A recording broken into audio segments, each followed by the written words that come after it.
has guaranteed us. So I would like for anybody, a child, a sister or a brother who would like to speak, to please go to another hall other than this one.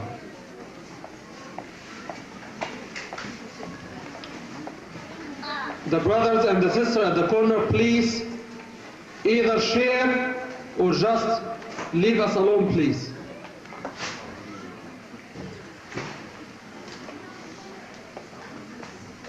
Allah subhanahu wa ta'ala has told us in the Quran that indeed Prophet Muhammad sallallahu alayhi wa sallam was our best model and example in his life and after death. Indeed he was. So one has to ask, what did the Prophet ﷺ do when he first went to Medina? Did he look for a house for himself? Or did he look for a house for Allah? Did he look for establishing business or establishing a community and an ummah? What was the Prophet worried about? Do you know what he said? The Prophet ﷺ said, I swear by Allah, poverty is not what I fear for you. What I fear for you is that this life with its bounties will be given unto you, and you will differ on it and dispute in hunting pieces of it, and then it will kill you as it killed others before you. This is the fear of the Prophet ﷺ. So what he did in Medina, first of all, he established brotherhood between two long-life conflicting tribes, the Aus and the Khazraj. Next to that, he established brotherhood between the Muhajirin and the Ansar. Next to that, he established the center for Islam at that time, which was the Mosque of the Prophet. Needless to say, at that time, even before the Prophet arrived to Medina, Muslims had local mosques around the area.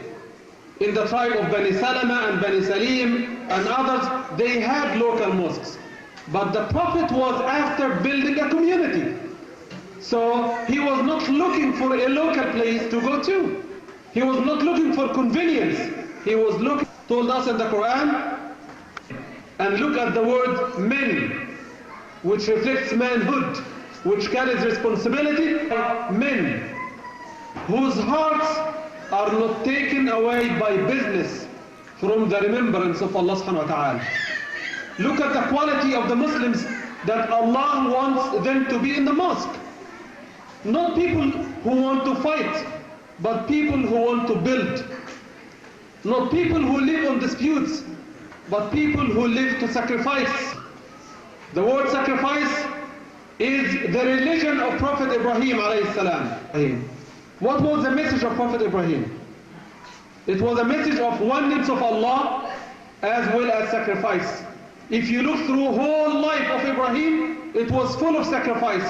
From the time he knew his father, he sacrificed his relationship with his family. He said, وَأَعْتَزِلُكُمْ وَمَا تَدْعُونَ مِن دُونِ اللَّهِ وَأَدْعُوا رَبِّي. I separate myself from you and those that you worship, and I pray to my Lord.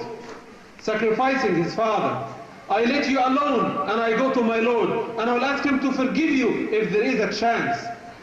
Ibrahim, who carried mercy and message in his heart, as well as with him everywhere he goes. Physically, spiritually, he was a mercy sent by Allah subhanahu wa ta'ala. Later on, by the will of Allah, he had to carry his wife, his son Ismail, and take them to a desert, plantless land in Mecca, and that was another sacrifice. Leaving them for whom? Leaving them for Allah. And look at the scene. Prophet Ibrahim leaving. Hagar and Ishmael, very little boy then, just breastfed boy, or little bit more. She was so scared. So she asked the Prophet Ibrahim, whom are you leaving us to? He did not answer. He went his way. She asked it the second time, whom are you leaving us for? He did not answer. He went to his way. Then she said, Ibrahim, are you doing what you are doing by the will of Allah, by the order of Allah? Then he turned and he said, yes. Then she said one very beautiful statement expressing the attitude of the Muslim woman when she stands on bases that are firm, bases of faith and trust in Allah, on which she was really trained and coached by her husband. Then she answered and said, then Allah will never fail us. Deep trust in the heart. Where did she get it from?